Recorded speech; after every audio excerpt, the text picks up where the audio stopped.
Vamos conversar com o professor do Departamento de Ciência Política da Unicamp, Wagner Romão. Bom dia, Wagner. Bom dia, Glauco. Bom dia a todos os ouvintes. Wagner, provavelmente nós teremos na eleição do ano que vem a federação partidária. Eu digo provavelmente porque isso já é uma disputa que, mesmo ainda não tendo regulamentação definida, já está sendo judicializada, já que o PTB entrou com uma ação direta de inconstitucionalidade, pode ser que venha a ser julgada essa ação, e a federação partidária ela veio substituir as coligações partidárias, né, que sempre existiram, quase sempre existiram nas eleições brasileiras, só que com a diferença de que estabelece ali um programa comum, uma unidade mínima por 4 anos, indo além simplesmente só da eleição. Que perspectivas a gente tem de mudanças no quadro político a partir da oficialização dessas federações, Wagner? Glauco, é uma grande novidade no cenário político brasileiro, exatamente nisso que se refere à organização das eleições, mas mais do que isso, a organização da própria relação entre os partidos políticos em um determinado campo. Essa é a ideia da federação. Portanto, ela é diferente das coligações. As coligações, elas permanecem apenas no momento eleitoral, no momento de uma determinada eleição, e no dia seguinte em que a eleição terminou, as coligações se desfazem, praticamente sempre se desfazem.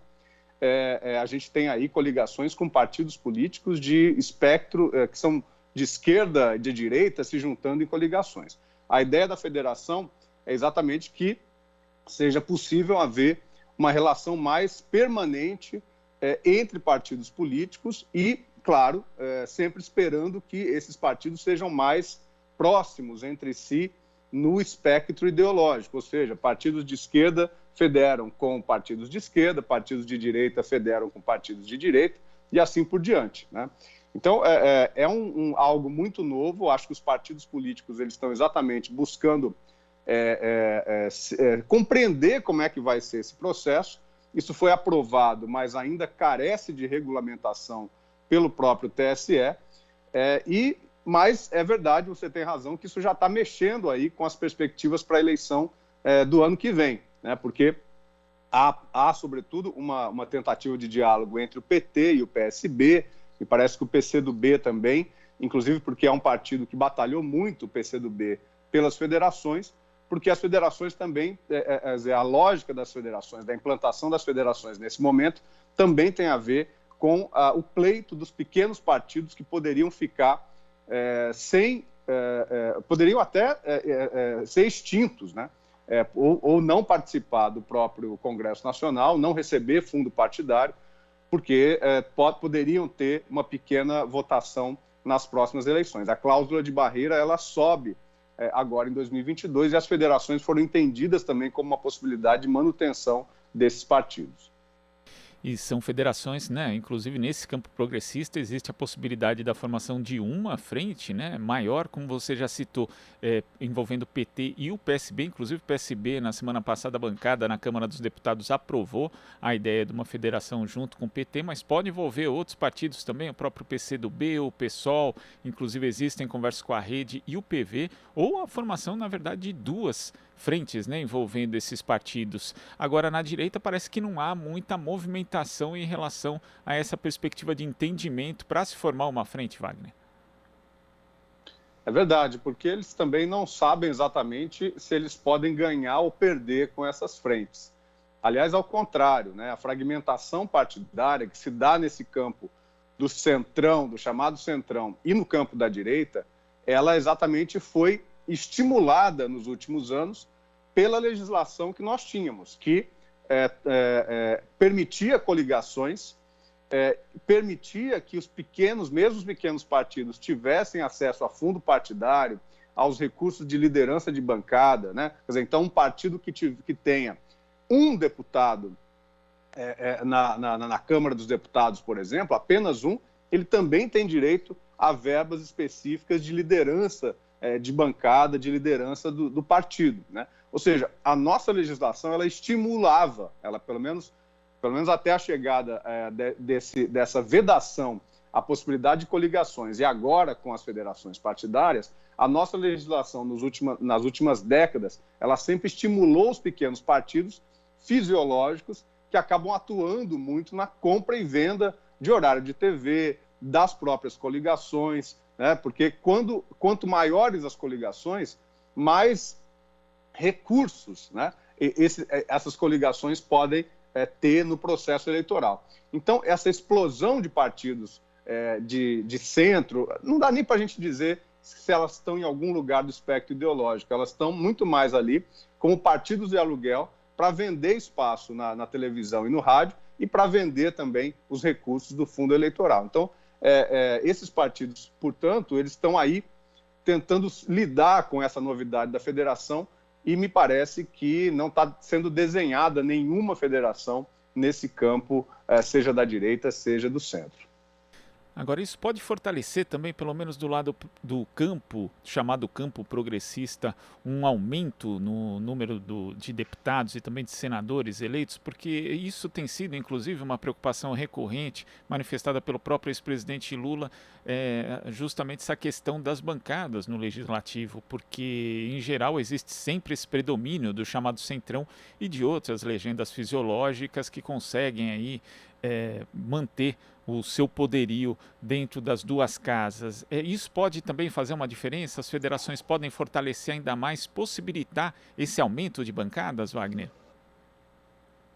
Olha, Glauco, aí eu teria um pouco de reserva em poder afirmar peremptoriamente que a gente terá, né, bancadas maiores no campo da esquerda, ou mesmo no campo mesmo no campo das federações, né?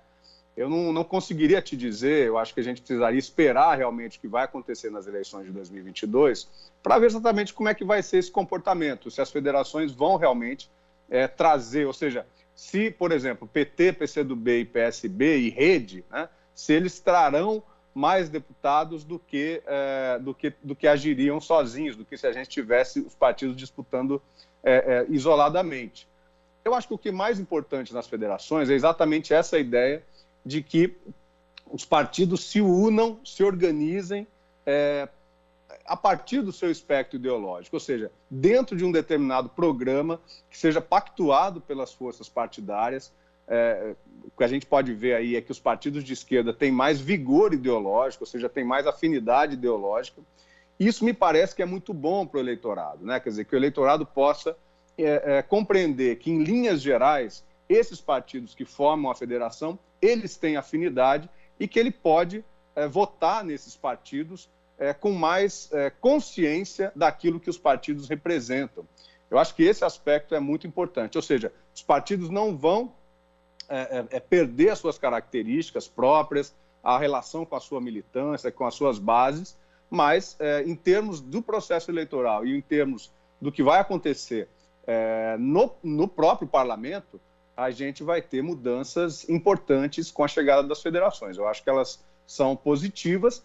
Agora, claro, desde que elas sejam estabelecidas a partir de um consenso programático, da construção, ou seja, de um programa político para a sociedade brasileira que seja coerente com a trajetória desses partidos. Bom, Wagner, enquanto a eleição não chega, nós temos aí esse nosso cenário político atual em que algumas coisas são bastante recorrentes. Por exemplo, ontem o governo de Jair Bolsonaro disse que vai exigir quarentena de 5 dias de viajantes não vacinados para entrarem no Brasil, atendendo na prática o cerne da recomendação da Anvisa, mas ao mesmo tempo o presidente Jair Bolsonaro distorceu o que seria a proposta da Anvisa, falando que agora eles querem fechar o espaço aéreo, sendo que a agência nunca sugeriu qualquer coisa do gênero. E depois também o ministro da Saúde, Marcelo Queiroga, disse que, como diz o presidente, é melhor perder a vida que a liberdade, fazendo associação entre coisas que não têm simplesmente relação, né? A gente sabe que existe essa aposta recorrente do governo de Jair Bolsonaro e da figura do presidente da República nessa espécie de dissonância cognitiva, né? De falar uma coisa, depois de desdizer, como diria Cazuza, as ideias não correspondem aos os fatos, né, de forma bastante evidente, mas ultimamente, depois do 7 de setembro, principalmente, em que o presidente acabou recuando em relação às ofensas e aos desafios ao STF, parece que ele voltou para essa coisa da questão da saúde, principalmente tentando fomentar os anti-vacina. Como é que você vê essa movimentação, né? Primeiro, essa atitude recorrente e essa um pouco mais nova estratégia de Jair Bolsonaro, Wagner? Glauco, a gente tem visto no Brasil inteiro a essa parte bolsonarista da população que ainda existe, que ainda permanece, mesmo com o fracasso do governo Bolsonaro. A gente tem visto em diversas câmaras municipais essa disputa sendo feita. Aqui mesmo em Campinas, a gente teve um caso aí há um mês atrás, mais ou menos. A gente viu isso acontecer em São Paulo, em diversas capitais. Então, a base bolsonarista ela está muito mobilizada por essa questão de ser contra o passaporte da vacina. Você tem razão em falar de dissonância cognitiva, porque o Bolsonaro ele sempre está jogando com essa desinformação ou com essa falsa informação ou com essa quase informação, né? Quer dizer, é sempre esse limite aí que nós estamos jogando quando a gente está pensando no que o Bolsonaro está falando para as suas bases, mas as bases bolsonaristas, elas entendem, quer dizer, elas atuam dentro de uma determinada coerência. Ele tem jogado com essa ideia de que a liberdade individual, ela se sobrepõe à responsabilidade de cada um, de cada uma de nós, de nos vacinarmos, ou seja, de que a gente possa colaborar para o processo de combate à Covid a partir de uma atitude que é uma atitude nossa, individual, mas que ela está guardada, ela está respaldada por um sentimento de coletividade, né? Ou seja, de que mesmo pessoas que eventualmente possam ter receio, né, de tomar a vacina, mesmo depois de tanta tentativa de informar as pessoas que a vacina ela é segura, né, ela é absolutamente necessária para o combate à Covid, e para o combate à Covid, para o próprio indivíduo e para a sociedade como um todo, mesmo que pessoas não queiram tomar a vacina por si próprias, elas precisam perceber, entender que elas vivem em sociedade e elas fazem parte de um esforço coletivo no combate à Covid. Essa ideologia absolutamente individualista, né, que não pensa no coletivo, que não pensa na sociedade como um todo, é a ideologia do Bolsonaro, é a ideologia que ele está utilizando exatamente para agregar a sua base eleitoral, né? E ele não vai abrir mão disso, quer dizer, a gente pode ter até uma grande elevação de casos, eventualmente. Eu não acredito nisso, acho que a vacina ela vai proteger também com relação a essa variante. A gente tem escutado também colegas aí do campo da saúde, do campo da medicina, mas ele está se colocando, ele está dizendo, vejam, né, quer dizer, a fala do Bolsonaro ontem, ele diz, venha o que vier, venha a variante que vier, nós não vamos tomar uma medida alternativa, nós não vamos ter outra posição. Então ele continua numa linha irresponsável, né, que não percebe que essa pandemia, a Covid-19, ela tem especificidades e a gente tem que aguardar, a gente tem que esperar, a gente tem que colocar força na ideia de que essa variante ela não pode ser uma variante que vai aumentar novamente o número de casos, justamente por conta da vacina, né? Se a gente for esperar do presidente da República para que ele nos ajude a nos salvar, nós estamos perdidos, né? Então, todo esse processo de vacinação, toda a campanha do Sistema Único de Saúde pela vacinação é aquilo que a gente precisa nos segurar, aquilo que a gente precisa nos segurar para a gente nos manter minimamente seguros com relação a Covid e a variante, essa nova variante que está colocada. E essa retórica, né, que tenta associar uma falsa ideia de liberdade, uma ideia bastante distorcida, inclusive com a questão da vacinação, é algo que é mimetizado, Wagner, porque existe isso nos Estados Unidos, ali a base de Trump também utiliza o mesmo tipo de argumentação, alguns grupos anti-vacina na Europa também são a mesma coisa, mas é aquilo, né, o direito de um termina onde começa o de outro, e o direito, no caso coletivo, o direito da saúde pública, ele impera obviamente, né? E nesse caso não é uma novidade também, porque a posse e o porte de armas também são justificados sob o mesmo argumento. Essa questão da distorção da ideia da liberdade, como você falou, associada a um individualismo, na prática, é algo que é um pouco o cerne desse bolsonarismo, Wagner. Sem dúvida, Glauco. Quer dizer, essa chamada ao indivíduo, por isso que a gente tem que compreender que quando a gente fala do ultraliberalismo do governo Bolsonaro, ele não tem a ver apenas com a perspectiva econômica. Tem muita gente que confunde a ideia do neoliberalismo ou do ultraliberalismo apenas com a perspectiva da privatização, né, ou da transferência de ações que são ações do Estado para o mercado, mas mais do que isso, a gente está vivendo um fenômeno, né, que é um fenômeno mundial, de uma exacerbação do individualismo contra os valores coletivos, contra os valores de uma coletividade, né, da gente pensar que a gente não está sozinho nesse mundo e que o combate especialmente o combate a essas pandemias, ele só vai ter sucesso se nós atuarmos em conjunto e pensando em coletivo. A questão das armas, você tem toda a razão, ele também está trabalhando com a ideia de que sobre a minha propriedade, sobre a minha casa, eu posso fazer o que eu quiser, e não é bem assim, né? Nós temos a função social da propriedade, né, que está estabelecida pela Constituição brasileira, e os direitos coletivos, eles se sobrepõem, sim, quando a gente vive em sociedade, aos direitos individuais. E vamos dizer o seguinte, quer dizer, o direito fundamental à vida, que é o direito mais precioso, né, que qualquer pessoa pode ter, ele está sendo colocado, sim, em risco, se eu coloco a questão de poder ou não tomar a vacina, que é o que coloca o Bolsonaro. Quer dizer, o direito fundamental à vida, sem a vida não há liberdade, né? Então ele pode, como um ex-militar, aliás, um mau militar, né, ele pode até defender a ideia de que se morre defendendo a liberdade, né? Mas, para os cidadãos e cidadãs, né, nós não estamos numa guerra contra um regime nazista ou fascista ou qualquer coisa que o valha, né? Quer dizer, nós estamos no nosso direito de termos o direito à vida, e o direito à vida, nessa situação de pandemia, ele só pode ser observado se a gente tem uma compreensão coletiva da nossa vida, da nossa existência nessa terra. Quem não se vacina, coloca em risco a sua própria vida e a vida do outro. É isso que a gente precisa sempre falar para as pessoas que ainda estão aí recalcitrantes, ainda estão aí com receio, né, ou num posicionamento negacionista de não tomar a vacina.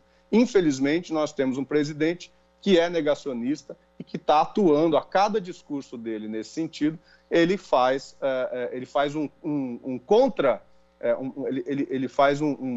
ele prejudica exatamente todo o esforço da sociedade brasileira para que a gente possa se livrar da Covid-19 o mais rápido possível. E ainda bem que o Brasil tem uma cultura vacinal muito forte, né, que já vem de muito tempo, porque senão essa atuação do presidente Jair Bolsonaro seria ainda mais comprometedora. E Wagner, para a gente concluir aqui, saiu agora há pouquinho uma nova pesquisa da Genial Quest, uma empresa de inteligência de dados que faz análise de redes sociais, também pesquisas de opinião pública como essa, sobre o cenário presidencial de 2022. E na análise aqui do quadro com 7 pré-candidatos, o ex-presidente Lula mais uma vez continua liderando com 46% dos votos, que seria mais do que a soma dos seus adversários, portanto, consolidaria aqui, configuraria uma vitória no primeiro turno. Bolsonaro vem em segundo com 23%, que é metade dos votos do ex-presidente Lula, Sérgio Moro em terceiro com 10%, Ciro Gomes na quarta posição com 5%, João Dória com 2%, Rodrigo Pacheco e Felipe Dávila empatados com 1%. Brancos e nulos são 7%, indecisos 5%. Nós tivemos 2 fatos políticos recentes, que foi a filiação de Sérgio Moro ao Podemos e também a confirmação de Dória como pré-candidato do PSDB à presidência da República, mas, ao que parece, esses acontecimentos não mudaram muito o cenário, porque o ex-presidente Lula continua liderando, Bolsonaro também tem uma certa folga ali no segundo lugar, e Moro tem ali os seus 2 dígitos, é o único dos candidatos da chamada terceira via aí que chega nesse patamar, e Dória ali com um percentual bastante reduzido, Wagner, que é o percentual da margem de erro, praticamente, ali 2%, né? Como que você vê aí esses 2 fatos acabaram não mexendo tanto no cenário, isso vai continuar, pelo menos a partir desse ponto de vista, né? Se não acontecer nenhum incidente, existe uma certa estabilidade no momento? Eu penso que aí o fato novo realmente é esses 2 dígitos do Sérgio Moro, né? Eu acho que o Dória, ele fez uma disputa no PSDB, que foi uma disputa fratricida, né? Ele acabou com as possibilidades de conexão exatamente com 45% dos delegados lá que votaram contra, que votaram no Eduardo Leite. Então, a candidatura Dória, ela me parece uma candidatura natimorta, né? E esse avanço do Sérgio Moro aí, ele se dá exatamente porque nós temos uma mídia, né? Quer dizer, uma mídia que corporativa aí, praticamente, que vai jogar muita força na candidatura do Moro, né? Então, nós temos um trabalho aí muito importante de desfazer isso que ainda resta da figura do Moro, né? Porque o Moro, ele é o grande causador desse desgoverno que nós estamos vendo, que é o desgoverno Bolsonaro. Se não fosse por essa ação no campo judicial do Moro, né? Foi uma ação absolutamente irresponsável e persecutória à figura do ex-presidente Lula, nós poderíamos ter uma disputa em algum pé de igualdade em 2018 e, claro, Bolsonaro poderia ter ganhado a eleição, o Lula poderia ter ganhado a eleição. Agora, tudo que fez o Sérgio Moro, junto com os procuradores da Lava Jato lá em Curitiba, foi absolutamente atentatório ao Estado de Direito no nosso país, né? A possibilidade de legítima defesa e assim por diante. A gente está vendo hoje que a Justiça está tentando, né, quer dizer, agora se rever aquilo tudo que aconteceu no período Sérgio Moro. Então, e além disso, o Moro participou do governo Bolsonaro. Quer dizer, ele não só foi um dos principais artífices, como ele participou do governo Bolsonaro. E o que nós estamos vendo agora é uma mídia que não percebe que Bolsonaro não é mais tolerável pela grande maioria da população, que faz um governo péssimo e que tenta colocar o Sérgio Moro como uma alternativa à candidatura Lula, né? Então, me parece que é isso que está acontecendo. Eu não vejo possibilidade, pode ser que alguma coisa aconteça, mas eu não vejo possibilidade de que o Dória eleve essa intenção de voto. O Dória é malquisto aqui no estado de São Paulo, o que se dirá no resto do país, e não vejo também a candidatura Ciro como uma candidatura competitiva. Eu penso que a disputa que está colocada agora, nesse momento, é exatamente aí entre Bolsonaro e Moro, embora você tenha toda a razão. Esses 20%, 23% do Bolsonaro, que agora o colocam no segundo turno, me parece que devem, né, quer dizer, estão mais ou menos estabilizados aí há alguns meses, né, assim como essa margem aí de 40 e tantos por cento do ex-presidente Lula. Me parece que esse é o quadro. Eu não vejo muita possibilidade de uma alternância a respeito disso no próximo período. Acho que as cartas estão sendo colocadas na mesa e vamos ver a disputa aí entre essa base mais fiel ao bolsonarismo e a esse resquício, né, do lavajatismo que a gente ainda acompanha na sociedade brasileira. Wagner, queria agradecer a sua participação aqui no Jornal Brasil Atual e até a próxima. Até a próxima, Glauco. Um grande abraço. Abraço. Conversamos aqui com o professor do Departamento de Ciência Política da Unicamp, Wagner Romão. Você está ouvindo Jornal Brasil Atual. As notícias que os outros não dão.